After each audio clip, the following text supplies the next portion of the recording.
Welcome.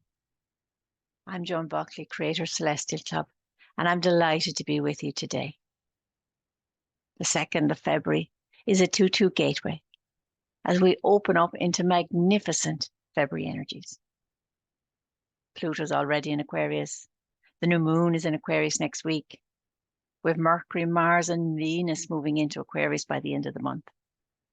So there's a huge gathering in Aquarius, which is the sign of new earth. It's the sign of innovation, freedom, independence, of finding new ways of living in peace and harmony with each other. So we really see those themes to the fore as we move through this month. We've had many solar flares over the last week. All signs are direct. So everything is showing us that there's an upsurge in energy, that there is opportunities and potentials that we've never had before. And with all this new light, this new energy, yes, it pushes the parts that are out of alignment with it to the surface, both individually and collectively, but they're coming up for healing. Chiron is in the North Node by the end of this month, and that is the sign of the wounded healer. And it gives us wonderful, wonderful opportunities for healing. So keep your prayers focused on that this month. That all resolves with such ease and such light and such joy. Next week, February 10th, we have a new moon in Aquarius. And it also begins a Chinese New Year. And we're stepping in to the year of the dragon. That big, powerful, courageous dragon. Now, February 10th is the start of the Luna year. On January 1st, the Gregorian calendar starts. And the astrological calendar starts in March. So people may feel one or the other. You may not celebrate all three of them. But because we're starting the Lunar New Year, we've already started the Gregorian one, and the astrological one is in an ending phase, you may feel that push-pull between starting and clearing up. So just know that there's a lot of different dates in play. Align to whichever one feels right for you, which feels strongest for you.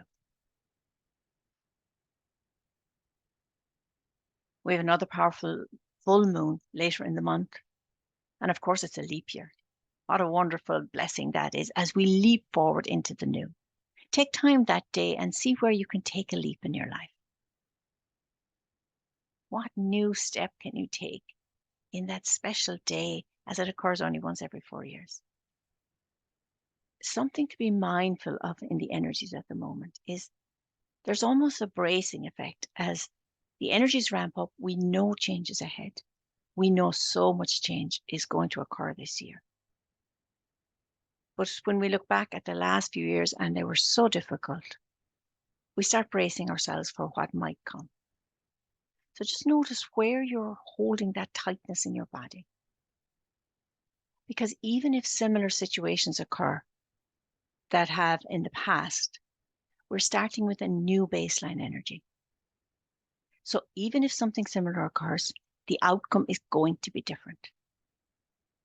We're in the year of the dragon, which is a very different year. Pluto is in Aquarius and is going to stay there for 20 years, apart from a slight dip later this year. So everything in the energy is different.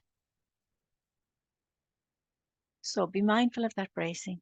Breathe into it. Let yourself relax. Bring loving kindness to those places that are feeling the after effects of the last couple of years, even the last decade. Now, the wonderful year of the dragon is all about abundance and prosperity. It's about claiming our freedom, really finding our own vibe, stepping into our true selves and being authentic. The dragon is courageous and allows us to birth those energies in ourselves. And as we're in the 8th year as well, it's also the year of abundance, numerology-wise. So to celebrate all this, we have a wonderful new event on February 22nd. Again, it's the 22nd because we've the 222 active on that day. And the dragons are gathering en masse, especially the big, powerful mother dragons, to help us to step fully into our abundance, to claim our divine abundance, which is our right. And we're going to be clearing any blocks, any old templates we may be running around abundance. We're going to clear those receiving channels. Because even if you've done a lot of abundance work, if the receiving channels aren't fully clear and open to allow the energies to flow through, it can be difficult to manifest here in the physical. And the dragons are going to do a beautiful activation of our abundance codes within us and within the collective. So if you'd like to join me for that, I'll leave all the information down below. I hope you have such a wonderful February. Really sit into these new energies, start to move in the flow of them. And be mindful of that bracing energy, because when we hold ourselves tight, we're the opposite of being in the flow. And know that there's magic unfolding. There is so much potential and possibilities and opportunities this year. I wish you a glorious February and a magical Lunar New Year. May you be blessed.